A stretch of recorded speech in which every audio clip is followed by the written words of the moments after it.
It's My Life. It's My Life adalah sebuah buku yang sedang saya tulis. It's My Life menceritakan perjalanan saya mempraktekkan namanya Neuro-Linguistic Programming dalam kehidupan saya sehari-hari. Saya belajar NLP kira-kira 30 tahun yang lalu. Dan NLP membuat hidup saya menjadi lebih baik. Membuat hidup saya lebih terencana, membuat banyak impian-impian saya dapat terwujud dengan mudah. It's My Life merupakan sebuah teori yang saya coba buat kepada Anda yang mungkin masih suka komplain, yang mungkin masih suka nggak tahu bagaimana cara meraih impian Anda. It's My Life juga membantu Anda mempunyai teman yang lebih banyak, dan It's My Life akan membuat hidup Anda jauh lebih berbahagia 24 jam setiap harinya. Di bagian pertama dari buku It's My Life, saya akan menceritakan kenapa sih banyak orang gagal meraih impiannya. Kita akan bahas satu persatu mulai dari gagal berencana. Dalam gagal berencana, saya akan menjelaskan ada 4 hal yang membuat banyak orang gagal berencana. Yang pertama adalah mereka tidak pernah melihat dunia model orang-orang yang punya rencana. Kenapa seperti itu? Saya menceritakan kehidupan saya. Jadi dari umur 1, dari saya lahir sampai saya umur 17, saya tidak pernah menyelesaikan apapun juga. Apapun juga. Kelihatannya seperti itu. Saya tidak pernah menyelesaikan kursus bahasa Inggris saya. Kenapa? Karena pada saat level 6, saya berhenti begitu saja, bahkan tidak melanjutkan ke intermediate. Saya belajar karate. Saya cuman kira-kira setahun setengah, saya cuman punya ban yang bernama biru strip. Jadi baru naik 3 tingkat saya berhenti. Kemudian saya lihat kayaknya taekwondo enak. Kemudian saya coba belajar taekwondo. Taekwondo juga nggak terlalu lama, setahun. Saya naik 2 strip, kemudian saya berhenti. Kemudian ada lagi hal yang lain, saya berenang tapi tidak konsisten. Main sepak bola juga tidak konsisten.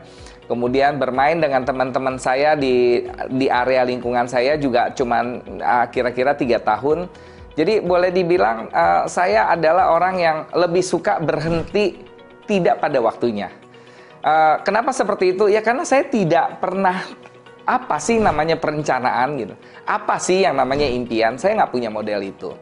Ada juga saya mulai sadar gitu ya, saya hanya melihat model dunia namanya organisasi. Mungkin ini yang menyelamatkan saya. Jadi saya tidak terlalu suka dengan akademisi, saya malah suka dengan non-akademisi. Saya suka banget ikut yang namanya paduan suara. Selama dari SMP sampai SMA, 6 tahun itu saya selalu ikut grup paduan suara dan menghasilkan juara 1. Tapi saya nggak merasa bahwa saya yang juara 1 karena ada satu tim sebanyak puluhan orang dalam hal itu.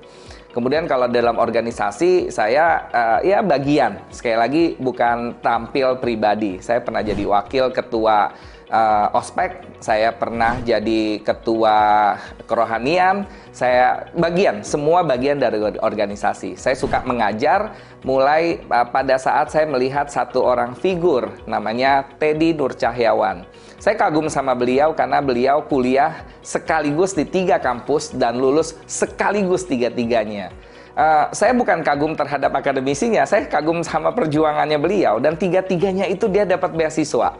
Saya banyak konsultasi sama beliau, beliau mengajarkan saya baiknya sebagai seorang pemimpin seperti apa. Tapi hanya sampai di situ.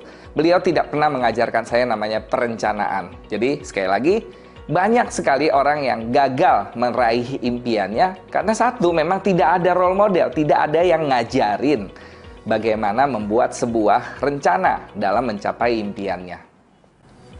Yang kedua, mereka gagal berencana untuk meraih impiannya karena mereka nggak mau belajar. Saya curiga sebenarnya bukan nggak mau belajar mungkin ya, tapi tidak ada pelajarannya. Coba Anda recall dari SD, dari TK lah ya, dari TK ke SD, dari SD ke SMP, dari SMP ke SMA, atau bahkan Anda yang cukup mewah bisa ke bangku kuliah. S1, S2, S3, dan seterusnya. Coba kita recall, ada nggak kita diajarin tentang sebuah impian? Kalau dilihat sih ada satu. Apa cita-cita kamu? Cita-cita saya jadi dokter, cita-cita saya jadi pilot, cita-cita saya jadi guru. Tapi pertanyaannya bener nggak? Itu namanya impian gitu. Lucunya begitu kita menginjak kaki dewasa gitu ya, kita suka organisasi, lupa tuh yang namanya jadi dokter, lupa yang namanya jadi guru. Kemudian lihat model guru, nggak mau jadi guru, nggak ada duitnya gitu ya ceritanya. Wah, jadi dokter nih, banyak duitnya. Nah, di situ orang mulai salah kaprah. Bayangin, masa Anda jadi dokter untuk mencari duit sebanyak-banyaknya? Dokter itu ada sumpah Sokrates loh, di mana Anda pada saat yang membutuhkan pertolongan dan pengobatan, Anda tidak lihat dulu loh apakah dia punya uang atau tidak gitu. Jadi ini tidak ada pelajarannya sekali lagi. Jadi jarang ada pelajaran atau jarang ada yang mengajar Anda bagaimana sesungguhnya membuat sebuah perencanaan dalam meraih impian Anda. Saya cuma ingat satu cerita waktu saya menginjak kaki di bangku SMP kalau nggak salah. Saya melihat role model saya yaitu paman saya. Jadi adik dari ayah saya adalah seorang manajer di perbankan. Saya kagum sama beliau karena beliau punya mobil. Sekali lagi, waktu dulu SMP orang tua saya kayaknya belum punya mobil. Jadi kalau saya lihat paman saya datang bawa mobil, kemudian dia punya rumah di daerah Tomang, kayaknya keren banget gitu ya. Nah, saya mulai ada satu kayak ngimpi atau hayalan gitu ya. Saya belum tahu, kayaknya keren tuh kalau bisa jadi seperti beliau. Dan dilegitimasi sama ibu saya. Tuh bener tuh jadi kayak paman kamu gitu ya. Keren, pakai dasi, pakai jas, punya mobil, punya rumah. Hanya di situ saja saya kejebur dengan kegiatan yang lainnya. Saya jaga toko dari paman saya yang lain, dari adik ibu saya. Kemudian saya bantu di restoran ibu saya bantu di restoran tante saya. Mulai berpikir yang lain. Enak juga nih kalau punya restoran. Ada juga dimatiin semangatnya. Kenapa? Karena susah punya restoran. Nggak ada hari liburnya. 1 tahun kerja 365 hari. Pada saat orang lagi liburan, di situ justru harusnya rame. Udah cari kerja aja, enak kerja sama orang. Kerja di daerah Sudirman, bergengsi, kerja di gedung gitu kan. Dan itu yang membuat saya mulai beralih lagi. Saya nggak tahu impian saya apa. Saya masih ingat pada saat saya mau kuliah gitu ya, ngambil jurusan yang namanya pariwisata, itu ditolak habis-habisan sama orang tua saya. Ngapain kuliah perhotelan kalau kerjanya cuma nyuci piring, kalau kerjanya cuma ngepel gitu ya. Udah bantuin aja restoran tante kamu, udah langsung dapat duit, malah boro-boro kita keluarin duit. Bayangin, sekolah ngeluarin duit cuma buat nyuci piring. Ya bener juga sih gitu ya. Sehingga sekali lagi tidak ada pelajaran yang baik buat diri saya. Jadi sehingga ya mencelok jalan kerja sampai saya menganggap kok hidup saya hambar pada saat itu. Pada tahun 1993 ada seseorang teman saya yang sama-sama di multi level marketing cukup besar pada saat itu. Mungkin sampai sekarang ini multi level marketing yang sangat besar di dunia gitu ya. Jadi dia adalah sideline, jadi dari anggota yang lain, di mana dia beli satu training 3 hari, kalau nggak salah harganya 1.200.000 3 hari. 1.200.000 itu tahun 93 itu mahal sekali. Kenapa? Karena pada saat tahun 93 itu gaji saya 275.000 gitu. Jadi untuk ikut training yang harganya 1.200.000 3 hari gitu ya, dan harus cuti, kayaknya saya nggak punya uang. Nah, beruntungnya dia ini nggak bisa ikut. Kenapa? Ya saya nggak tahu alasannya, pokoknya dia nggak bisa ikut di hari itu. Dan dia mau jual tiketnya ke saya separuh harga, 600.000. Dan saya boleh nyicil 3 kali. Ya masih dakdikduk der sih ya, gaji 275, bayar 200.000. Berarti 3 bulan ke depan saya harus hidup dengan 75.000. Mungkin karena saya cukup mau belajar, karena saya yakin hidup saya nggak mau gini-gini aja. Ya udah saya beli tiketnya. Kemudian saya ikut workshopnya 3 hari. Hari itu saya masih ingat belajarnya ada di Menara Peninsula di Jalan Raya Selipi.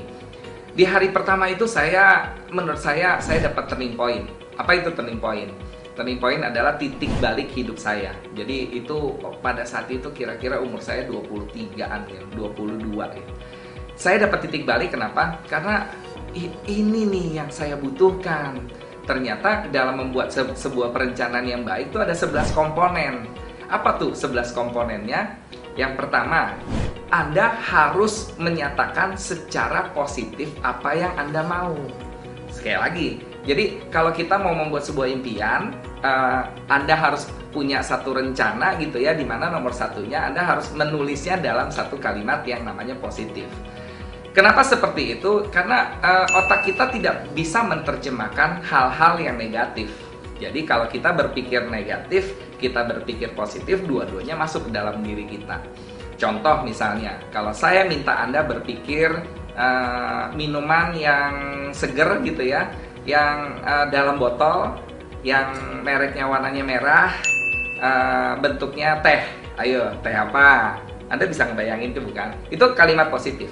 Sekarang negatif, saya akan ajak Anda berpikir ya, jangan berpikir gajah warna dadu. Jangan dipikirin. Gajah warna dadu jangan dipikirin. Kira-kira Anda ngebayangin nggak? Ih, gajahnya muncul. Iya, ada dadunya gitu kan. Sekali lagi, pada saat Anda berpikir negatif dan Anda berpikir positif, dua-duanya Anda dapatkan. Jadi, sebuah perencanaan yang baik, kenapa harus memikirkan hal yang negatif? Jadi, Anda harus memikirkan hal yang positif. Itu poin nomor satu.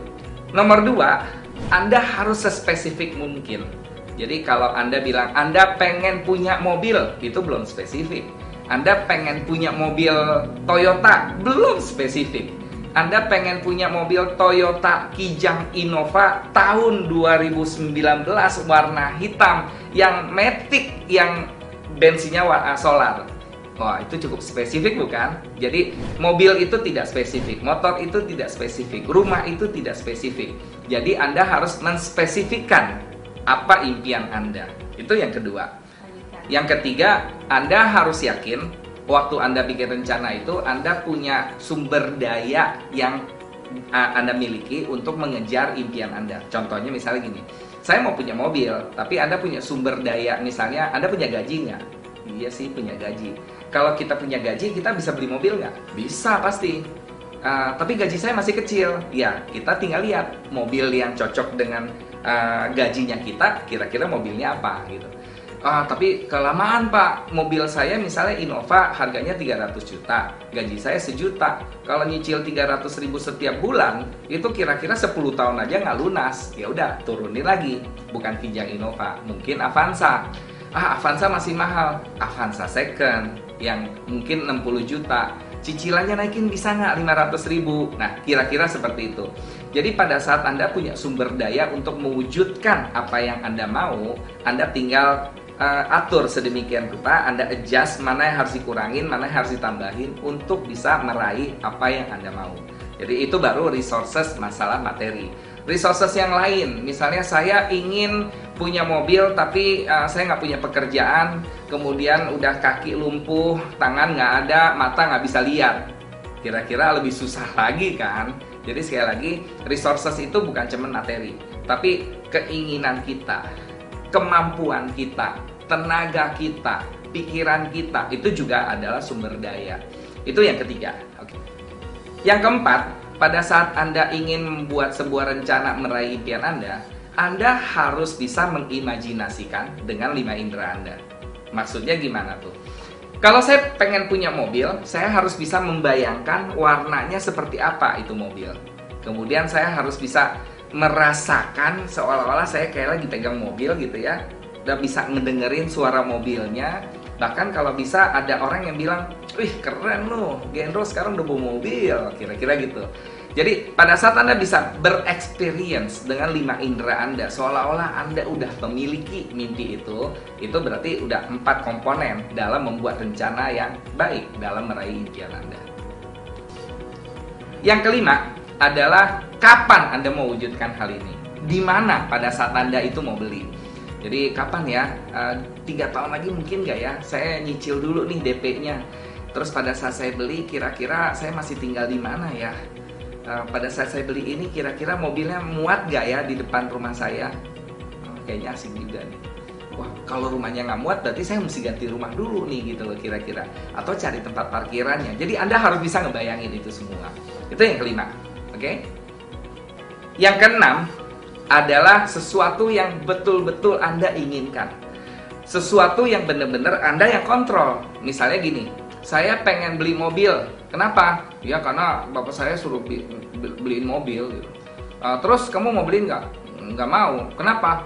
Habis nanti bensinnya minta sama saya juga, nanti servisnya saya juga, yang ngendarain bukan saya juga. Itu Anda tidak akan mewujudkan hal itu.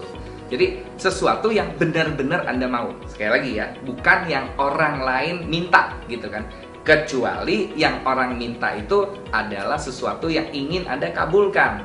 Misal, Anda pengen memberangkatkan orang tua Anda naik haji. Ini keinginan Anda, oke? Bukan keinginan orang tua.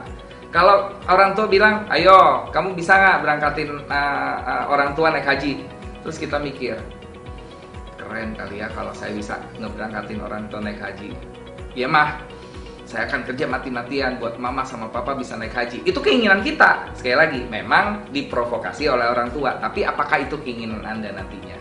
Yang kedua, kontrolnya di Anda atau di orang lain. Misalnya saya pengen punya rumah di salah satu pulau yang ada di Indonesia. Nah, saya pengen beli pulaunya. Lah pertanyaannya, waktu kita mau beli pulau emang diizinin sama pemerintah? Ya, jadi kalau kontrolnya tidak di tangan Anda tidak akan mau bekerja mencari tahu caranya untuk bisa mewujudkan hal itu. Jadi dua ya, Anda harus memastikan ini kontrolnya Anda dan ini adalah inisiatifnya Anda. Itu yang keenam. Yang ketujuh adalah ecological check. Maksudnya tuh apa? Ecological ini gini, Anda kalau bisa mewujudkan hal ini, kira-kira bener gak Anda mau pakai? Bener gak Anda akan benar-benar terinspirasi pada saat Anda punya? Karena ada banyak orang pengen punya itu, tapi begitu udah punya gitu ya, itu biasa aja. Boro-boro merubah hidup kita. Ternyata ini cuman opini, ternyata adalah kebutuhan umum semua manusia. Jadi bedakan kebutuhan sama keinginan. Dalam membuat sebuah mimpi atau impian, itu harus sesuatu yang Anda inginkan, bukan yang Anda butuhkan. Karena kalau kebutuhan itu saya rasa sih seminggu aja udah lewat, bahkan sehari. Saya pengen punya handphone. Pengen punya handphone ini keinginan atau kebutuhan? Ya kalau kebutuhan ya sehari 2 hari juga Anda udah bosan dengan hal itu. Jadi pastikan ya, impian itu adalah sesuatu keinginan Anda. Yang kedelapan adalah apa yang Anda akan korbankan untuk meraih apa yang Anda ingin wujudkan. Misalnya, untuk bisa kumpulin uang beli mobil, saya harus berhenti ngerokok. Karena sekarang ngerokok mahal loh. Sehari 2 bungkus, itu udah kira-kira 30.000 bahkan 40.000 gitu ya. 40.000 kali 30 hari, itu 1.200.000 kawan-kawan. Tahu nggak 1.200.000 itu cicilan mobil Avanza. Sekali lagi, tapi kita mau nggak berkorban untuk tidak merokok untuk mendapatkan mobil Avanza yang kita mau cicil 5 tahun tersebut. Jadi itu baru yang kita korbankan adalah kesukaan kita, yaitu kita saving uang kita. Ada lagi yang lain, apa yang kita mau korbankan? Aduh, ini kayaknya mesti kerja lembur nih supaya dapat uang tambahan. Aduh, ini kayaknya mesti korban perasaan nih, karena pasti akan ada omelan, akan ada ketidaksenangan dari orang rumah karena saya pulangnya makin malam. Nah, itu semua pengorbanan yang harus Anda ambil untuk mewujudkan poin ke-8 ini. Yang ke-9 adalah udah pasti Anda harus korban waktu, betul? Udah pasti Anda akan ngeluarin kocek untuk mewujudkan apa yang Anda mau. Nah, pertanyaannya, redo nggak Pak? Redo nggak Bu untuk Anda mengorbankan waktu dan uang tersebut? Bukannya mengorbankan, tapi worth it nggak sih? Seimbang nggak sih? Sepadan nggak sih dengan apa yang kita korbankan? Kan lucu dong kalau seandainya saya mau lembur sampai jam 12 malam setiap hari selama 10 tahun untuk beli satu handphone. Ya nggak sepadan lah kawan-kawan gitu ya. Ya Anda harus yang sepadan gitu. Jadi jangan sampai pengorbanan Anda jauh lebih besar untuk sesuatu yang terlalu kecil untuk Anda. Yang ke-10 adalah apakah yang Anda mau raih ini cocok sama diri kita? Maksudnya cocok tuh gimana sih? Misalnya, saya berat badan saya 45 kg. Pengen belinya motor Harley Davidson. Motor Harley kan gede kawan-kawan. Begini lagi naiknya. Jadi nggak cocok sama badan saya. Atau kebalikannya, berat badan Anda udah jelas-jelas berat sekali. 120-150 kg. Pengen beli motornya yang ya motor-motor listrik gitu loh, yang kecil. Ya, nanti motornya begitu diduduk aja rusak sama berat badan Anda. Jadi Pada saat Anda pengen mewujudkan impian Anda harus meyakinkan bahwa apakah ini adalah identitas diri Anda. Contoh yang lain misalnya, kalau Anda sekarang sebagai pegawai perbankan, katakanlah Anda sebagai orang namanya stafnya teller. Kalau teller punya cita-cita pengen beli mobil Ferrari, boleh-boleh saja, tapi apakah cocok dengan identitas diri Anda yang namanya teller? Coba bayangkan seorang teller datang kerja ke bank bawa mobil Ferrari, parkir di depan banknya, kemudian kepala cabangnya datang naik Toyota Avanza. Itu jangan-jangan Anda dicurigai loh, ini nilep uang bank nih, jangan-jangan. Jadi sekali lagi, Anda harus pastikan apa yang Anda ingin raih cocok dengan identitas diri Anda. Yang ke-11 adalah kalau itu semua terwujud, Anda punya mimpi yang lain lagi atau enggak? Maksudnya next dream-nya. Maksudnya kalau saya udah punya mobil, berikutnya saya harus punya rumah. Kalau Anda udah bisa wujudkan rumah, next-nya apa? Mungkin saya mau cari pasangan untuk saya nikahkan. Kalau saya udah nikahkan pasangan saya, berikutnya apa? Ya saya mau dong punya anak gitu kan. Kalau udah punya anak, sekolahin anak. Habis sekolahin anak, apalagi ya? Itu yang harus Anda pikirkan. Jadi sekali lagi, ke-11 rangkaian ini akan mempermudah Anda membuat sebuah rencana yang baik dalam meraih impian Anda. Kesalahan ketiga, yaitu pandangan yang salah atau doktrin-doktrin yang salah dari orang terdekat kita, terutama orang tua ataupun guru. Pernah nggak Anda mendengar pepatah ini? Udah, jangan takabur. Nggak usah terlalu tinggi, ntar jatuh sakit gitu ya. Itu saya rasa kita tuh di hidup itu gitu. Saya sering banget ya orang tua saya bilang gini, tuh lu nggak pernah bersyukur bisa makan telur 1 hari. Lu tahu nggak? Mama dulu mau makan telur itu dibagi 4, itu juga ngumpet-ngumpet. Begitu ketahuan sama engkong gitu ya, wah dimarah-marahin. Lu tahu nggak, makan telur itu seminggu cuma boleh sekali. Sekalipun dibagi 4. Jadi kamu ini semua harus sudah bersyukur. Mau makan telur kapanpun juga bisa gitu ceritanya. Itu salah satu tuh doktrin yang menurut saya salah. Kenapa salah? Ya orang tua kita nggak salah. Tapi orang tua kita tidak melihat kondisinya berbeda dengan zamannya kita sekarang. Nah, lucunya kita balas dendam. Kita bukan ngomongin telur, kita ngomongin yang lain. Kamu nggak bersyukur. Kamu bisa sekolah sekarang, udah sampai SMA. Dulu ya, papa cuman SMP gitu kan ceritanya. Kalau Anda sudah bisa sekolah lulus SMA, kemudian Anda kuliah gitu ya. Anak Anda kuliahnya di luar negeri. Terus Anda bilang, kamu tahu nggak dulu, papa bisa sekolah aja, bisa kuliah aja, itu modal cuma 1 juta. 1 semester, 1 tahun, 1 juta. Kamu nih berangkat ke luar negeri tuh kamu harus bersyukur. Udah nggak usah mimpi banyak-banyak, nggak usah mimpi gede-gede, udah jalanin aja ini. Nah itu salah 2-nya, salah 3-nya, salah 4-nya. Doktrin-doktrin atau pandangan-pandangan yang salah dari orang tua kita. Padahal harusnya doktrinnya seperti apa? Gantungkan cita-cita Anda setinggi-tingginya dan kalau bisa meraih bintang. Karena Anda kan udah tinggi kan, jadi bintang-bintangnya bisa Anda raih dan jatuh di pangkuan Anda.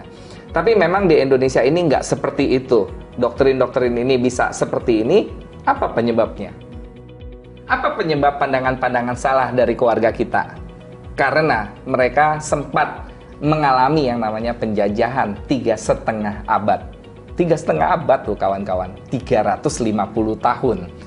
Coba kita recall ya, kita ambil memorinya. Kalau kita lihat sejarah, dijajah oleh Belanda. Apa tuh yang namanya Belanda? Kita dipaksa namanya kerja paksa. Kita dipaksa namanya kerja rodi. Apa sih kerja paksa? Apa sih itu kerja rodi? Kalau Anda yang belum tahu gitu ya. Ya kerja dipaksa, nggak dikasih duit, dipecut, dipenjara, nggak dikasih makan gitu ya ceritanya.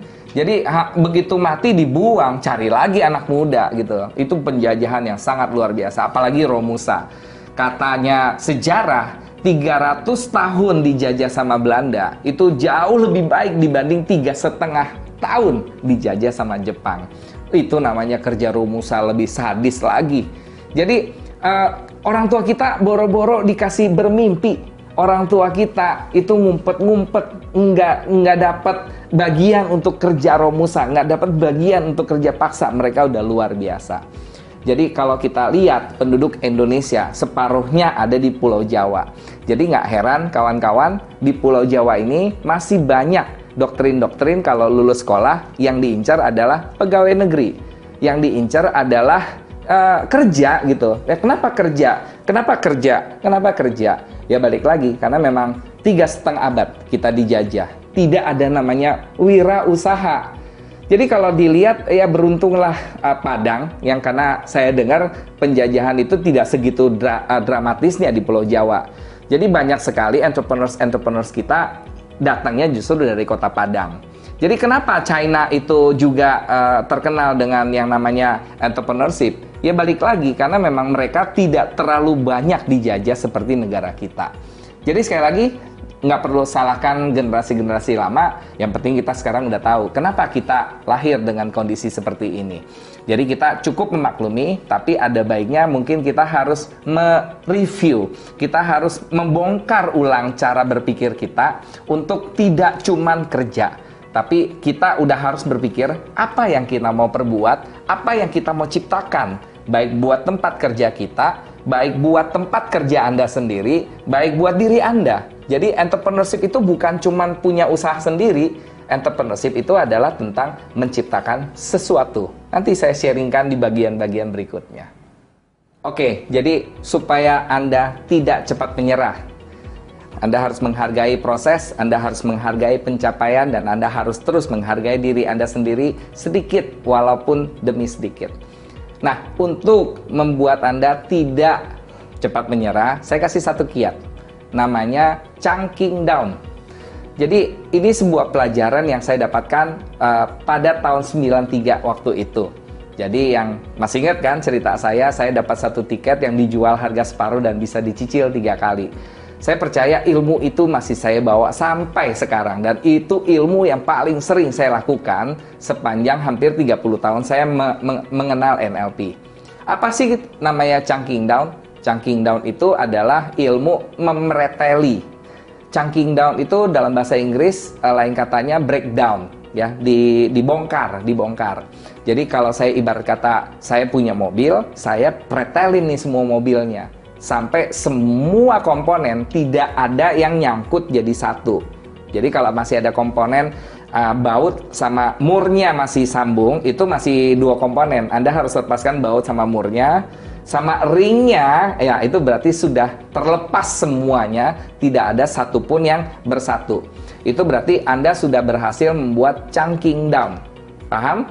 Nah, dalam membuat chunking down, saya kasih ilustrasi. Anda harus potong dari kakek paling tua, terus turun ke bawah bapaknya, kemudian turun lagi anaknya, kemudian turun lagi cucunya, kemudian turun lagi cicitnya, kemudian turun lagi namanya buyutnya, kemudian turun lagi udahnya, terus turun lagi apalagi tuh saya nggak tahu gitu ya. Jadi turunannya sebisa mungkin Anda pastikan sesuai dengan urutannya.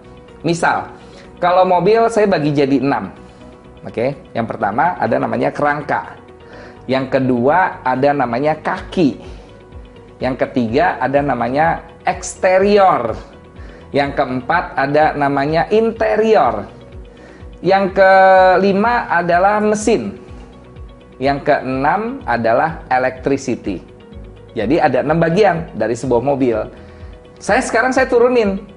Turuninnya apa? Saya mau bongkar lah eksterior. Eksterior itu adalah part dari luar sebuah mobil. Misalnya kacanya, kemudian kap mobilnya, kaca spionnya, listnya, kemudian antenanya, itu semua bagian dari eksterior. Oke, kacanya dibongkar lagi sekarang. Bisa nggak kita bongkar sebuah kaca? Bisa. Kaca itu ada yang namanya kaca film. Kaca itu ada apa lagi selain kaca film? Wah, kayaknya udah nggak ada lagi, Pak. Oke, emang kaca itu naik turun nggak disangkutin dengan sebuah kabel, dengan sebuah tiang. Tiang untuk menarik turunkan kaca tersebut.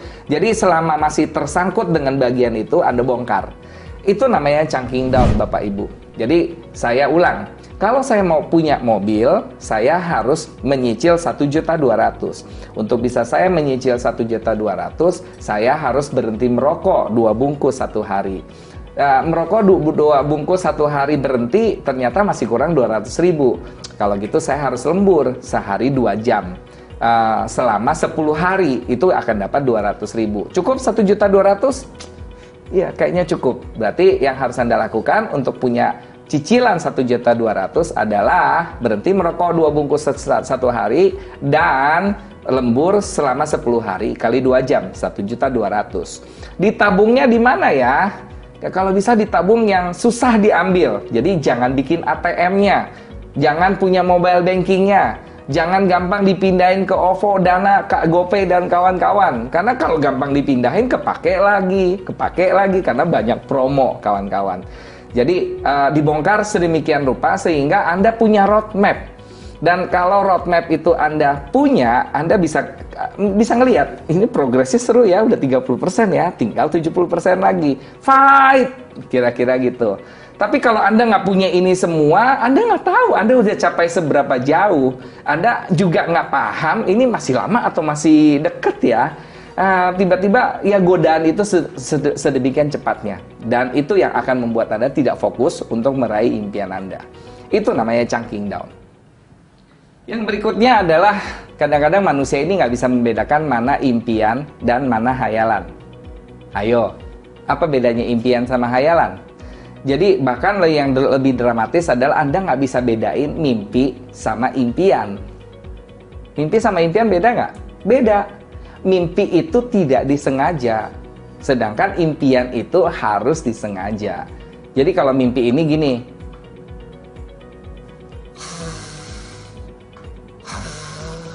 terus Anda mimpi, tiba-tiba Anda naik gunung, Anda punya mobil, aduh jangan dibangunin dong, mimpinya ini asik nih, ya bangun deh. Itu mimpi, nggak disengaja. Tapi kalau impian, itu totally different. Impian itu Anda duduk di satu tempat, Anda merenung, saya mau punya apa ya? Keren kali ya kalau bisa punya itu. Kemudian Anda bikin rencananya, terus Anda detailkan rencananya, di-chunk down. Itu kan namanya disengaja. Itu namanya impian. Jadi hayalan lebih parah ya daripada mimpi. Anda berhayal tapi Anda tidak merencanakan bagaimana cara mendapatkannya. Jadi sekali lagi kawan-kawan, jangan terlalu banyak berhayal. Kalaupun Anda mau berhayal, ayo buat detailnya bagaimana cara mewujudkan hayalan tersebut. Jadi hayalan yang tidak disengaja. Kalau hayalannya disengaja, good. Tapi apakah hayalan Anda dibuat sebuah rencana untuk bagaimana cara mendapatkannya? Dan cara mendapatkannya, Anda punya roadmap, Anda bongkar sedetail-detailnya bagaimana cara mewujudkan hayalan tersebut. Itu Anda akan berhasil satu demi satu untuk mewujudkan impian-impian Anda. Mereka gagal membuat detail dari rencana mereka ya karena alasannya tidak ada mentor, tidak ada guru yang ngajarin. Itu mah dulu kali ya. Sekarang tuh ada namanya YouTube, sekarang ada namanya Instagram, sekarang ada namanya Facebook. Ada Uncle Google, Anda tinggal nanya, klik, tulisnya gini. Uncle Google, bagaimana cara membuat detail rencana untuk mencapai impian kita? Itu keluar nanti. Nanti kalau Anda punya keyword-keyword yang bagus, pasti ada jalan keluarnya. Tapi jangan khawatir teman-teman, mentor itu banyak. Cuman memang mentor yang mahal itu lebih cepat mengajarkan Anda secepat dan setepat itu gitu ya. Kalau Anda punya mentor yang baik. Kalau enggak, ya carilah memohon kadang-kadang gitu ya. Dan akan lebih elegan kalau Anda tidak mengemis, tapi Anda mencoba membantu seseorang mentor sebelum Anda meminta bantuan dari mereka. Apa yang kita bisa bantu bagi seseorang mentor? Ya gampang kali, likes dulu lah gitu Instagramnya dia, subscribe dulu dia punya YouTube, kasih pujian gitu ya. Wis, Pak Mentor luar biasa, sekali-sekali waktu ya Pak, saya nanya-nanya terhadap mentor yang luar biasa ini yang sangat inspiratif. Wah, naikin dulu. Jangan belum apa-apa, Pak, tanya dong tentang ini. Bapak pelit banget sih gitu ya. Banyak sekali orang-orang yang belum juga nabung tapi udah mau narik depositonya. Gimana Anda mau narik deposito kalau Anda nggak pernah nabung deposito di bank tersebut? Jadi sekali lagi kawan-kawan, untuk punya mentor yang baik, pastikan Anda punya cukup tabungan emosi, cukup tabungan pujian, cukup tabungan perhatian kepada mereka. Dan Ya, mungkin Anda bisa berbagi sesuatu. Anda mungkin punya kopi yang luar biasa Anda sangat sukai, kemudian Anda beli, kemudian kirimkan kepada mentor tersebut. Mentor itu akan, ini orang nggak kenal loh, tapi bisa beli gua kopi gitu ya. Menarik nih orang gitu ya. Dan pada saat dia sudah terpincut dengan kebaikan Anda, ya mungkin dia akan membalasnya lebih daripada sekedar sebuah kopi. Mentor berikutnya bisa Anda dapatkan dari mana? Ini pengalaman hidup saya, yaitu banyak membaca buku. Buku-buku biografi salah satunya yang membuat saya terinspirasi. Buku biografi siapa ya yang menginspirasi saya? Yang pertama yang fotonya gini, namanya Steve Jobs, karangan Walter Isaacson. Itu sangat menginspirasi saya. Betapa dia begitu determinasinya mewujudkan apa yang namanya mengubah dunia. Kemudian saya juga mengikuti acara Warren Buffett. Itu Warren Buffett sehari 4 jam nggak baca tuh nggak tidur. Itu bacanya, aduh semua yang dibaca luar biasanya sampai sekarang dia bisa hafal. Ya saya percaya itu karena sesuatu yang direncanakan dan dilakukan terus-terusan berulang-ulang gitu ya. Saya juga membaca Pak Tanri Abeng. Saya salah satu role model saya di dunia, namanya di Indonesia ada namanya Pak Robi Johan. Bapaknya perbankan, bapaknya manajemen, bapaknya leadership. Saya juga belajar dari seorang yang bisa merubah hasananya Bank Indonesia, namanya Pak Agus Martowardoyo. Saya punya guru spiritual saya dari berbagai macam agama karena saya haus, saya pengen belajar. Dari guru agama Islam, dari guru agama Kristen, dari guru agama Buddha, dari guru agama Hindu. Saya belajar itu semua. Banyak hal yang saya dapatkan dan mereka itulah mentor-mentor sejatinya saya. Jadi jangan bilang kalau Anda susah cari mentor. Menurut saya, mentornya aja yang susah ngurusin Anda karena Anda nggak mau diurus.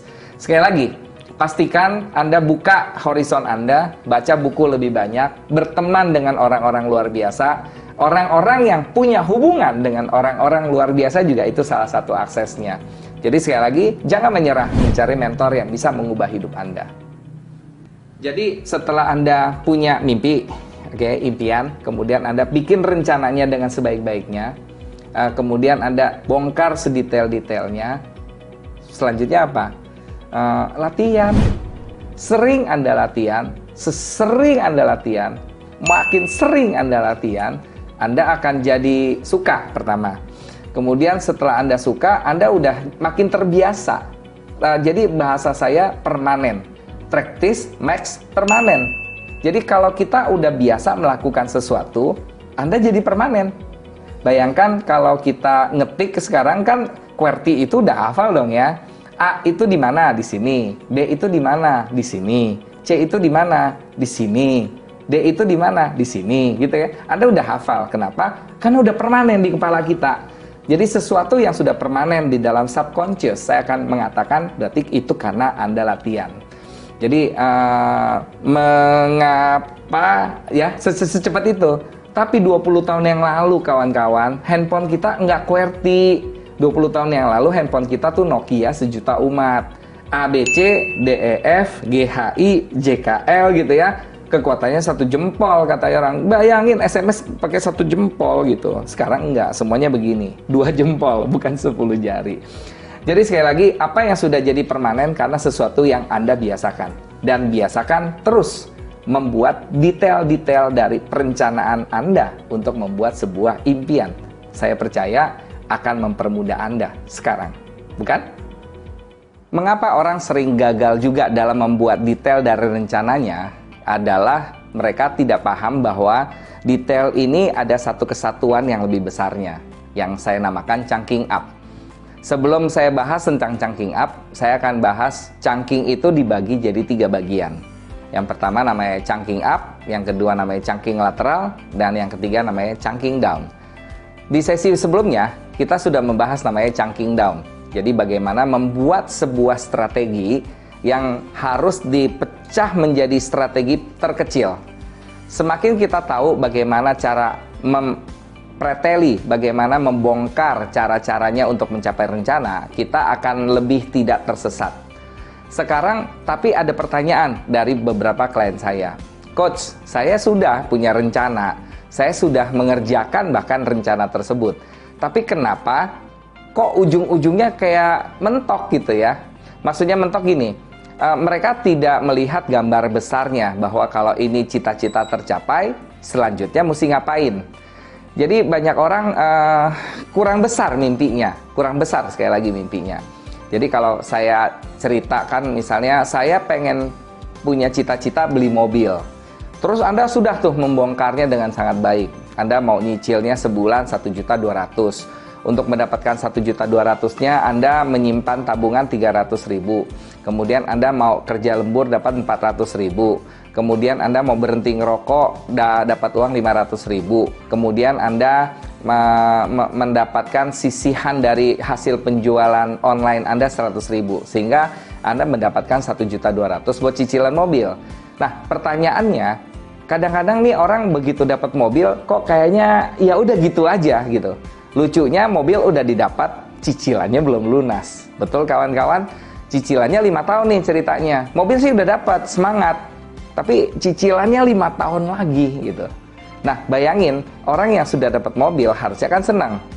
Tapi kenapa dia tidak senang? Karena dia tidak punya gambar lebih besar lagi. Kenapa harus punya cita-cita selain mobil?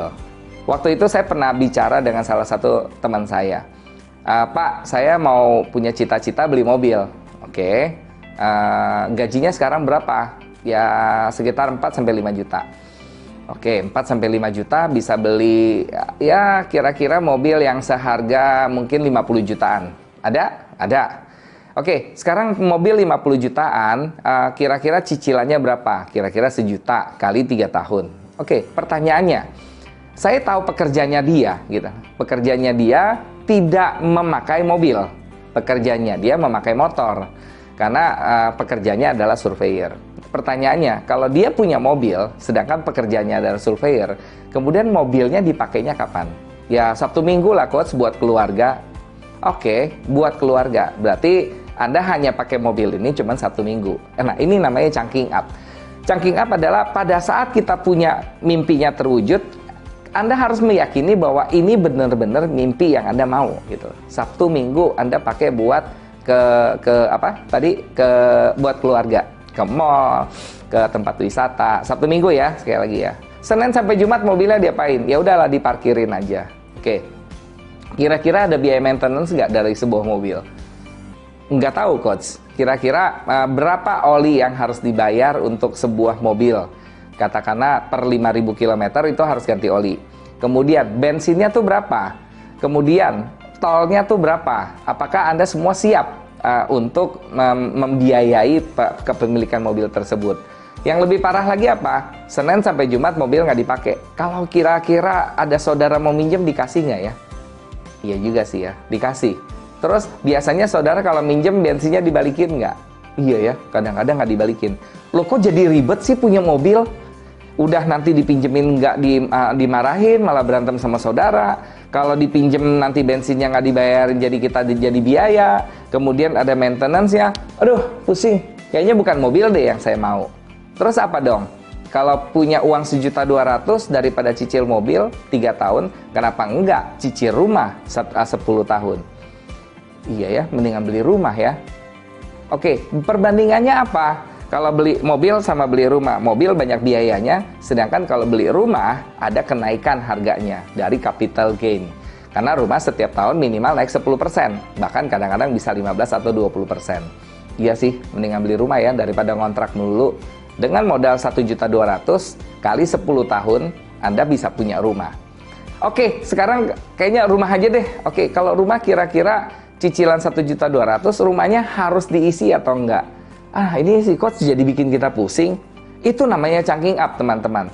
Dan kalau kita bicara chunking down, itu sulit. Chunking up jauh lebih sulit. Kenapa? Karena kita menghambat diri kita untuk explore lebih jauh lagi kalau seandainya terjadi ini, what next? Kalau terjadi itu, what next gitu. Jadi kalau udah punya rumah, udah pasti kan diisi. Beli perabotan, beli TV, beli kipas angin, mungkin beli AC, lemari es, ranjang, dan semuanya kita beli. Begitu udah terpenuhi semua, apalagi setelah itu? Waduh, udah deh coach, nggak usah terlalu panjang, ini aja udah luar biasa. Sekali lagi, inilah yang menghambat manusia tidak bisa lebih besar daripada pikirannya dia. Jadi kata lain saya adalah, manusia itu besarnya seberapa besar tergantung dia berani berpikir berapa besar, berapa jauh, berapa besar yang dia mau capai, berapa jauh yang dia ingin pergi. Itu namanya chunking up. Nah, chunking up itu sampai seberapa? Kalau chunking down, kemarin saya bicara kedalamannya bisa sampai 12. Untuk levelnya saya bahkan 17 gitu ya. Buat pemula biasanya mempreteli sesuatu cuma 3 atau 4 udah mentok. Nah, chunking up juga sama. Itu bisa naikannya sampai menemukan namanya abstrak. Nah, abstrak di sini saya akan ceritakan adalah hubungan kita dengan Tuhan kita, yaitu spiritual kita. Jadi sekali lagi teman-teman, carilah chunking up. Kenapa kita mau punya ini? Dan hubungkan semuanya dengan spiritual. Jadi dengan adanya chunking up, kita akan bisa membuat diri kita jauh lebih fokus. Kenapa seperti itu? Nah, karena kalau kita nggak punya chunking up, Anda pasti terlena dengan mimpi-mimpi kecil yang sudah bisa Anda wujudkan nantinya. Misalnya, Anda nggak punya rencana nih mau kemana, pokoknya udah happy go lucky aja, jalan aja. Jadi kita backpackers bawa ransel, mau kemana, pokoknya saya dapat cuti sebulan, saya mau jalan-jalan gitu kan. Terus Anda sampai di satu kota, jalan kira-kira ber-4 jam sih, tapi di kota itu ternyata Anda nyangkut. Kenapa Anda nyangkut? Lah, banyak hal yang kita sukai. Makanannya ternyata enak-enak, harganya murah-murah, ceweknya cantik-cantik, liburannya banyak hal yang menyenangkan. Anda nggak sadar totonya udah 3 minggu di sana. Padahal rencananya pengen keliling Indonesia. Sebulan waktunya tapi 3 minggu cuman ada di kota tersebut. Apa yang terjadi? Karena Anda tidak punya rencana yang jauh lebih besar. Sekali lagi, chunking up itu membuat kita jadi tetap fokus. Jadi kalau kita udah punya rencana mau ke 7 kota, kota ini 3 hari, kota ini 2 hari, kota itu 4 hari, jadi akan jauh lebih baik lagi. Jadi teman-teman sekali lagi selalu membuat rencana dari rencana yang sudah kita kerjakan. Ulang ya, kita harus punya rencana dari rencana yang sudah lagi dikerjain. Jadi kalau rencana ini terwujud, ada lagi rencana lain atau enggak. Jadi kita mulai berkhayal gitu. Nah, tapi kalau rencana ini terjadi, apakah ini yang kita mau? Habis rencana ini, apakah kita pengen ke rencana yang lain? Jadi banyak orang, saya bingungnya gini, belajar hal-hal yang tentang spiritual. Jadi saya dengar banyak sekali orang-orang yang ya belajar spiritualnya canggih-canggih, tapi kenapa kelakuannya tidak sesuai dengan spiritualitasnya? Ya karena cuma belajarnya doang. Dia nggak punya mindset, habis belajar dipraktekin. Kalau salah prakteknya, koreksi gitu loh ceritanya. Jadi sekali lagi, dengan chunking up, kita akan membuat diri kita jauh lebih fokus. Dan kadang-kadang Anda nggak sadar, Anda akan jauh lebih bijak dengan adanya chunking up. Saya mau cerita beberapa hal tentang chunking up. Ada satu cerita tentang 2 orang pilot. Oke. Jadi ada satu pilot yang senior, satu lagi pilot yang junior. Yang junior ini ditanya sama reporter gitu ya, hai, Anda jadi pilot, apa sih kira-kira yang kepikiran sama Anda waktu Anda pengen jadi pilot gitu? Ya keren aja kalau jadi pilot. Terus ya kan bajunya tuh baju pilot gitu kan, terus mainnya sama pramugari, bisa terus jalan-jalan ke luar negeri, kemudian penghasilannya udah pasti besar, gagah perkasa, kemudian ya gajinya gede gitu. Oke, congratulations. Itu satu ya. Yang kedua ditanya pilot senior ini, Pak pilot, kok bisa mau jadi pilot 17 tahun yang lalu? Ya nggak kagum aja tuh sama satu barang yang bisa terbang. Itu awal tuh dari kecil tuh saya bingung, kok ada sih barang yang bisa terbang dan ternyata di dalamnya banyak penumpang gitu. Jadi saya penasaran sama pesawat itu gitu. Kok ada orang bisa bikin sesuatu benda yang bisa terbang ke luar angkasa. Terbang di atas langit, mengudara maksudnya. Jadi alangkah luar biasanya kita bisa membuat sebuah transportasi yang memindahkan orang dari satu kota ke kota yang lain, di mana jaraknya harusnya jauh jadi dekat. Bayangkan kalau kita Jakarta Surabaya lewat darat itu 12 jam, tapi dengan pesawat hanya 1 jam. Jadi itu fantastik Pak, kalau kita seandainya bisa jadi pilot dan kita bisa mindahin banyak orang untuk melakukan aktivitasnya dia. Mana yang lebih up kalau kita bicara chunking up? Ya menurut saya yang kedua ya. Bayangin sekarang terjadi namanya COVID, sekarang terjadi namanya pandemi. Jadi pada saat rekaman ini dibuat, pandemi lagi merajalela ke seluruh dunia. Saya dengar lebih dari 200 negara terkena pandemi ini. Ada satu artikel yang saya baca, seorang pilot bunuh diri setelah 5 bulan tidak mengudara. Kenapa dia bunuh diri? Ya cicilannya besar sekali. Oke, karena gaya hidupnya memang selama ini kan besar. Rumah seorang pilot gitu loh, ya minimal 500 meter lah, nggak mungkin yang 100 meter persegi. Kan gagah berani. Penghasilan juga di atas ratusan juta, 70 sampai 100 juta. Kemudian gayanya nggak bisa gaya. Kan nggak bisa pakai baju pilot, namanya nggak terbang, terus pakai bajunya apa? Ya di rumah saja. Ada juga makin lama berantem melulu sama istri, ya karena kan istrinya bukan pramugari, bukan yang muda-muda. Jadi senewan gitu loh, ketemu orang yang nggak cantik, pakainya cuman daster, nggak melayani dia. Kemudian uangnya sudah pada habis, lifestyle-nya nggak ada, nggak bisa kemana-mana. Ada bunuh diri. Sep. Jadi itu saya baca. Nah, kejadiannya bukan di Indonesia. Dan ada satu lagi yang saya salut, ada seorang pilot memakai baju ojek online. Dan menurut saya itu luar biasa. Jadi si pilot yang memutuskan pada saat dia dirumahkan dari penerbangannya, dia memutuskan untuk menjadi ojek online. Jadi saya percaya pilot yang kedua ini punya mindset memindahkan orang dari satu tempat ke tempat yang lain. Cuman biasanya lewat udara, sekarang ya lewat darat aja nggak apa-apa. Yang penting nilai saya bisa mengantarkan orang lain tetap berbuat kebajikan. Dia nggak lihat hidup kemewahannya, dia tidak lihat hidup glamornya, dia tidak lihat kerennya, dia tidak lihat gajinya. Yang dia lihat adalah baik atau tidak pekerjaannya. Jadi sekali lagi teman-teman, apa yang Anda inginkan, Anda harus berpikir kadang-kadang jauh ke depan. Ini kadang-kadang nanti dibilangnya so tua, it's okay. Tapi inilah hidup.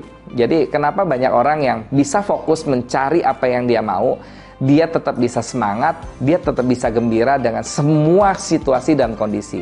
Bukan cuman mencari sebuah materi atau terkenal atau posisi dan lain-lain. Jadi sekali lagi, kalau memang ini cita-cita Anda ingin mencari posisi, pertanyakan ke diri Anda. Kalau itu posisi sudah Anda dapatkan, what next? Ya, saya mau lebih tinggi lagi. Oke, kepala pilot. Habis sudah jadi kepala pilot, ya saya jadi direktur operasional penerbangan itu. Habis itu jadi direktur utama. Udah. Nah, habis jadi direktur utama ngapain ya? Ya wirausaha deh. Wirausahanya apa? Minimal punya 10 toko kelontong. Kan aneh seorang pilot tiba-tiba punya 10 toko kelontong. Yakin? 10 toko kelontongnya tapi di 10 negara. Itu seru tuh. Karena kan tetap sukanya jalan-jalan. Jadi kalau dulunya toko kelontongnya yang dipikirin cuma di satu kota 10 toko, ini enggak. Satu toko kelontongnya di Jerman, satu toko kelontongnya di Itali, satu toko kelontongnya di Jepang gitu kan. Itu seru ya. Setiap datang ke negara tinggalnya di toko kelontongnya. Ada satu cerita juga lucu. Saya biasanya dibiayai oleh klien untuk tinggal di luar kota. Maksudnya kalau saya coaching di luar kota, pasti dibiayai hotel. Nah, waktu itu ada satu proyek cukup lama dari salah satu bank BUMN di Indonesia. Kita dapat proyeknya 1 tahun dan saya harus datang ke kota itu seminggu minimal 5 hari. Dan coachingnya kira-kira sebulan 2 kali. Which is, saya tuh tinggal di kota tersebut sebulan tuh 10 hari. Coba dikali, kalau 1 kali datang, 1 malam itu hotel saya antara 300 sampai 400 ribu. Kalau 5 hari itu 2 juta. Berarti kalau 2 kali datang, berarti saya dapat 4 juta. Teman-teman, 4 juta itu kira-kira bisa cicil apartemen nggak di kota tersebut? Jawabannya bisa. 4 juta tapi kan cicilannya 10 tahun. Ya nggak apa-apa, cicilan tahun pertama dibiayain sama bank tersebut. Oke, saya berandai-andai gitu ya.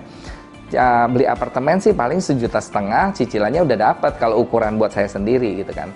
Tapi pertanyaannya, nanti begitu apartemennya dibeli kan mesti ada diisi juga kan teman-teman. Aduh, isinya juga mahal-mahal, udah beli ranjang aja deh. Ya udah beli ranjang. Terus pertanyaannya, saya yang udah biasa tinggal di hotel dilayani oleh banyak orang, makan dilayanin, spray dibersihin, wifi dipasangin, AC dinyalain. Ini begitu nyampe mesti nyapu dulu, mesti ngepel dulu. Lupa ada harus beli selimut, kedinginan karena tidur di satu ranjang yang AC-nya dingin banget tapi saya nggak punya selimut. Besok mesti ke Carrefour untuk beli alat cuci semua perkakas. Malam-malam begitu lapar, bingung cari makan karena apartemennya jauh dari kota yang lain. Kemudian setahun kemudian selesai, ini apartemennya kalau disewain juga lakunya cuma 7 juta setahun, sedangkan cicilan kita 1,5 juta tahun. Aduh, pusing banget ya. Ya itu yang dibilang chunking up. Jadi pastikan apapun yang Anda ingin dapatkan itu harus di-chunking up-kan, harus di what next kan. Apabila Anda mampu melihat big picture-nya, Anda mampu melakukan chunking up sejauh-jauhnya sampai abstrak, saya percaya Anda akan lebih bisa menghargai namanya perbedaan. Kenapa seperti itu? Karena kan makin besar ruangnya makin besar pula. Semakin besar ruangannya, Anda akan banyak bersinggungan, berurusan dengan banyak orang, sudah pasti. Dan pada saat Anda berurusan dengan banyak orang, ternyata Anda akan melihat banyak sekali orang-orang yang berbeda dengan diri Anda yang justru dia akan membantu Anda. Sekali lagi, dia akan membantu Anda. Contoh misalnya kalau seandainya kita balik lagi, kita pengen punya kendaraan yang tadi. Ternyata salah, kita pengen punya rumah. Pada saat kita pengen punya rumah, kayaknya seleranya bukan selera saya aja tuh. Saya mesti nanya sama pasangan saya. Pasangan, kalau seandainya saya pengen punya rumah, bagusnya seperti apa? Dan seleranya bisa jadi sama, bisa jadi berbeda. Dan yang sama akan jadi hambar, yang berbeda jadi ribut. Tapi ribut itu seru kalau seandainya Anda bisa menghargai sekali lagi perbedaan tersebut. Saya mau ada dapurnya dapur basah, sedangkan kita jarang pakai dapur basah. Udah dapur kering aja, oke pakai dapur kering. Ini baru dua orang. Ternyata Anda ingin juga orang tua Anda tinggal di rumah Anda. Oke, tambah lagi 2 orang. Berarti Anda harus bisa memfasilitasi ke-4 orang tersebut yang tinggal di sana. Tambah lagi, Anda punya rencana mau punya berapa anak. Anaknya ada 3, yang 1 perempuan. Wah, yang perempuan ini udah harus punya kamar sendiri. Ya kan nggak apa-apa lah, masih kecil bisa tinggal bareng-bareng. Tapi kalau udah dewasa, umur 17, umur 20, si perempuan pasti butuh privacy, dia akan tinggal sendiri. Oh, segitu jauhnya kah kita berpikir? Yes. Dan pada saat kita sudah mulai memahami bahwa perempuan butuh privacy, orang tua butuh yang ada pegangannya supaya dia tidak jatuh, yang harus tidak terlalu licin, yang tidak banyak tangga. Jadi saya masih ingat waktu saya bangun rumah gitu ya, saya mengincar ada satu rumah yang luar biasa, ada basementnya, kemudian lantai 1-nya tuh naik tangga, kira-kira ada 14 undakan, tapi undakannya cukup terjal gitu ya. Ibu saya cuma bilang, lu beli rumah ini saya nggak mau datang lagi ke sini. Kenapa? Lu suruh aja naik tangga begitu tinggi, belum apa-apa aja udah berjuang untuk masuk ke rumah. Oh gitu ya. Kita belum pernah jadi tua. Jadi semakin tua, osteoporosis, pasti tulang kita makin lama makin tidak terlalu baik. Dan untuk bisa naik tangga seorang tua itu pasti butuh perjuangan. Dan Anda kan nggak mungkin gotong dia setiap kali dia datang. Dan itu hal-hal yang akan membuat kita menjadi lebih bisa menghargai sebuah perbedaan. Jadi sekali lagi, bagi orang-orang yang mampu menghargai perbedaan adalah orang-orang yang mampu melihat lebih jauh lagi. Dan dengan chunking up tersebut, Anda tidak akan lagi menjadi paling penting. Waduh, ini nggak enak juga nih ya. Tidak lagi menjadi paling penting atau tidak merasa yang paling penting. Kenapa seperti itu? Coba kita bayangkan kita pengen buat rumah yang besarannya 5.000 meter persegi. 5.000 gede sekali kawan-kawan. Rumah saya sekarang ukurannya 144 meter persegi. Jadi naiknya 50 kali lipat gitu ya. Oke, Untuk bisa mencapai rumah tersebut mungkin harganya 50M. Kerja saya harus lebih keras lagi nggak? Pasti. Kira-kira harus lebih beraneka ragam nggak? Sudah pasti. Terus kira-kira otomatis saya akan banyak nggak organisasi yang harus saya hidupi? Udah pasti. Dan kira-kira saya akan merasa yang paling penting nggak? Enggak lagi.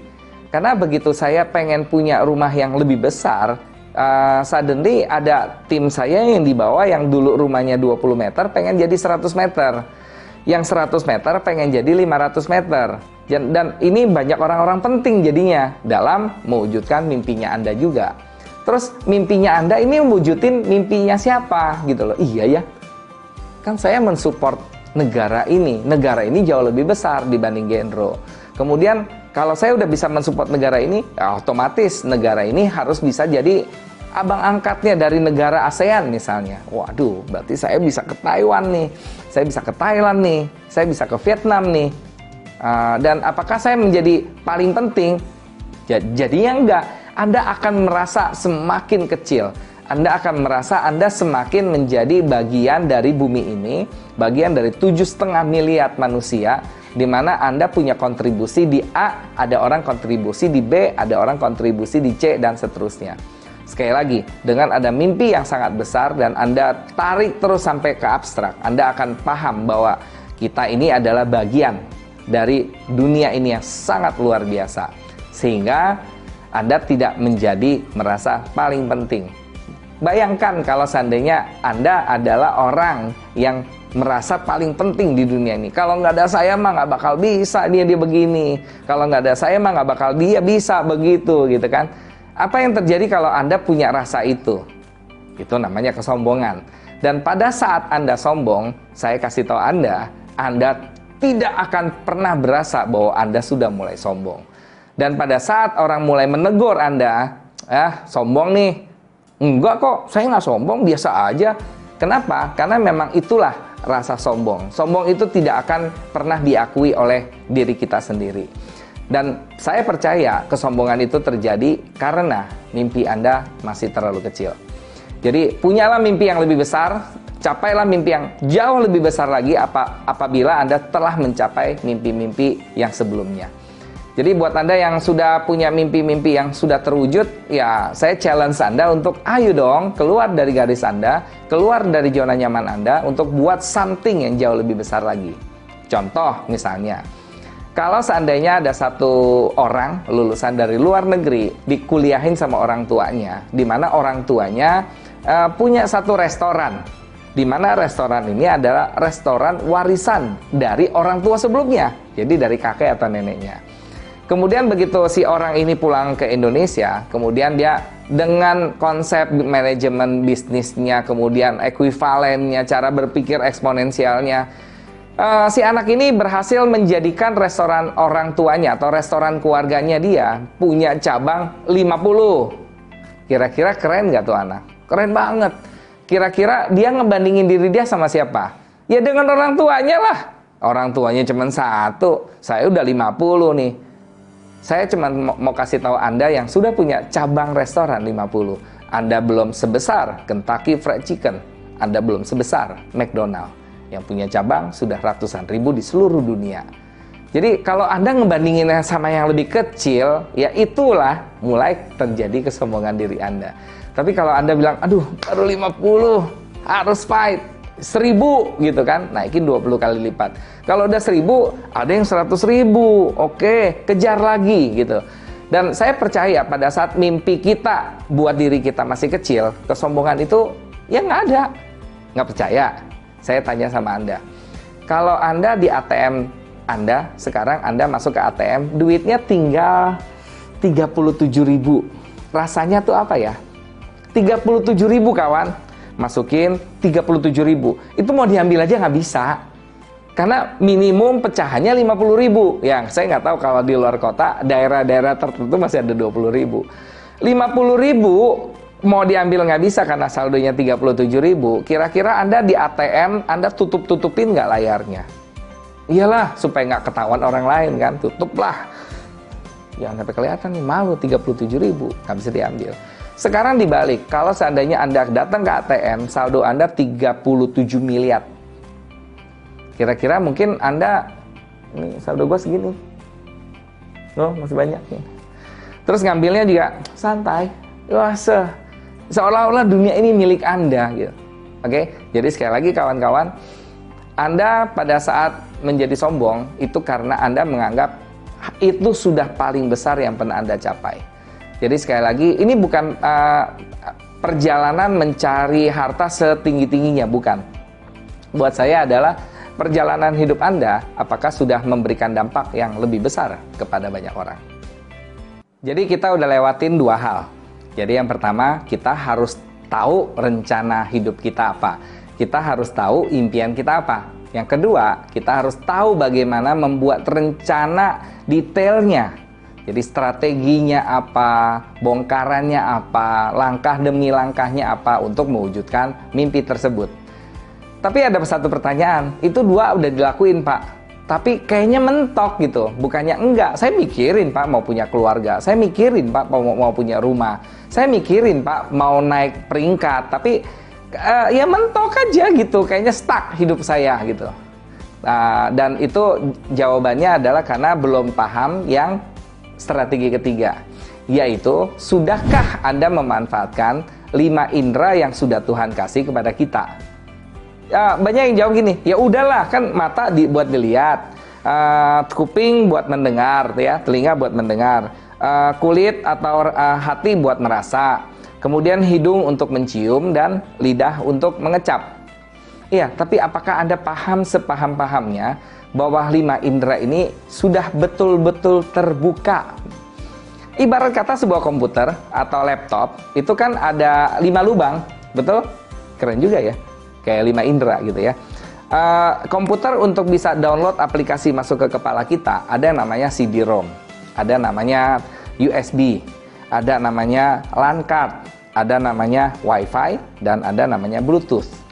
Pertanyaannya, kalau 5-5-nya ini lagi masalah, rusak, kira-kira masuk nggak informasi ke dalam komputer? Bisa nggak kita download? Nggak bisa. Bisa nggak kita save? Nggak bisa. Kita cuma bisa mengoperasikan semua yang udah ada data di sana. Dia nggak tumbuh lagi, dia nggak tambah lagi. Dan menurut saya, yang namanya stuck sama informasi di kepala Anda nggak pernah nambah. Saya akan bilang informasi dari 5 indera Anda. Jadi kawan-kawan, maaf saya tidak menyindir beberapa kaum yang memang marginal atau yang di bawah, tapi saya ingin memperlihatkan Anda betapa beruntungnya orang-orang yang hidup dalam kemewahan. Kenapa seperti itu?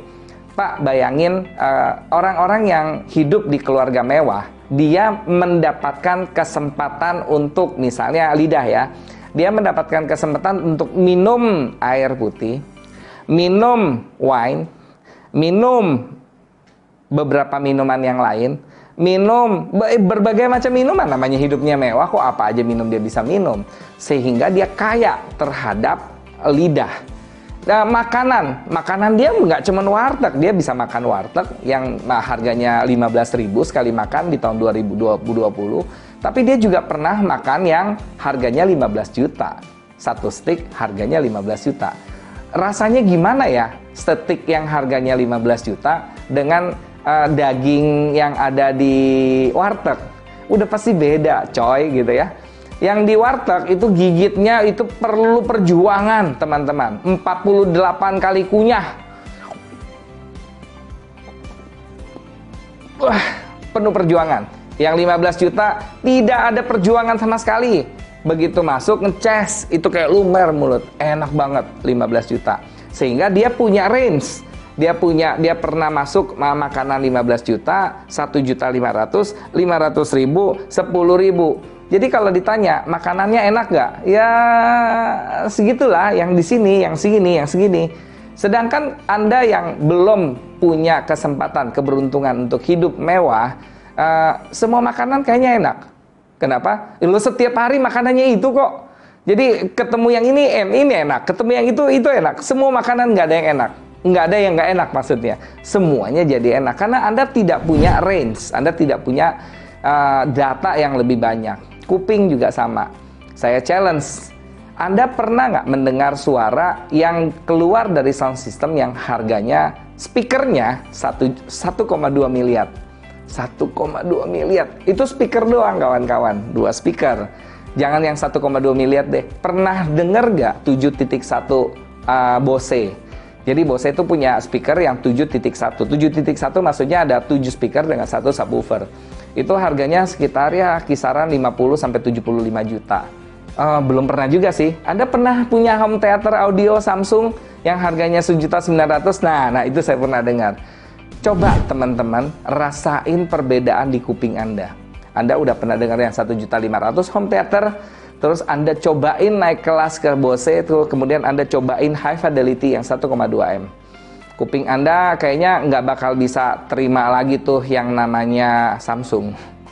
Ini kayaknya jelek banget sih, hidup saya nggak enak sih ya. Itu yang dibilang range. Jadi Anda punya range. Jadi sekali lagi, keinginan tahuan Anda akan membuat Anda apakah Anda nanti jadi stuck atau tidak. Jadi sekali lagi, kunci dari 5 indera kita adalah keinginan tahuan. Seberapa banyak sih keinginan tahuan kita terhadap kiri dan kanan kita? Saya belajar terus membuka 5 indera saya, bahkan saya masih kerja. Misalnya seperti ini, ada satu pepatah mengatakan, gajah di depan mata nggak dilihat, tapi semut di seberang lautan kita kejar. Ini lucu sekali. Jadi ada satu karyawan yang karena gajinya kurang mau beli rumah, mau beli motor gitu ya, dia cari sampingan di luar. Sampingan tuh di luar. Setahu saya samping itu ya di samping dong. Kalau kerjaan samping itu kan samping. Kalau kerja di luar ya namanya kerja luaran, bukan kerjaan sampingan. Hai kawan-kawan, gimana Anda bisa dapat kerjaan sampingan di luar kalau yang di samping ini banyak kerjaan dan Anda tidak kerjain? Apa iya Anda mampu menangkap banyak peluang di luar sana, sedangkan di dalam sekeliling Anda tidak lihat peluangnya semua? Maksudnya gini, waktu Anda kerja di sini, sebelah Anda kayaknya kesulitan tuh. Kerjanya apa sih? Wah susah tuh kayaknya, tapi seru juga tuh. Mbak, bisa saya bantu nggak? Kerjaan saya sudah habis. Dikasih kerjaan, diajarin. Saya bisa 2. Ingat, sekali lagi informasi makin banyak. Terus seberang saya juga lagi kerja. Oh, namanya maintenance. Oh, PCMC. PCMC itu card maintenance apa gitu ya. Saya, oh passwordnya mahal tuh. Manager gitu kan. Jadi saya mulai cari tahu sekeliling saya. Oh, kastanya sama. Outsourcing. Oh, dia manajer. Oh, ini direktur. Oh, itu staf ahli. Jadi sambil saya kerja, saya ngelihat kiri, kanan, depan, belakang, bahkan mesin fotokopi sebelah saya perhatiin. Kenapa saya perhatiin? Karena ya menarik aja gitu, kok bisa ya. Set. Jadi, nggak dulu itu tahun 90-an bisa lihat mesin fotokopi itu udah keren gitu kan kawan. Terus begitu kita mau fotokopi gitu ya, oh ternyata bisa bolak-balik. Oh kalau bolak-balik kertasnya taruhnya seperti itu. Kemudian kalau kertas habis taruh di situ. Toner habis bukanya begini, isinya di situ. Oh gitu. Sampai suatu ketika ada direktur mau fotokopi, celinguk dan saya bisa bantu dia. Hasilnya kira-kira gimana? Di gendro deh, direktur tuh dibantu. Enggak, karena memang ya segitu keponya, segitu perhatiannya saya terhadap 360 derajatnya saya gitu. Apa yang saya bisa bantu namanya kerjaan sampingan, saya sudah segitu pekanya ngelihat yang di samping. Jadi kalau radius 100 meter saya bisa penuhin, kemudian naik 200 meter, naik 300 meter.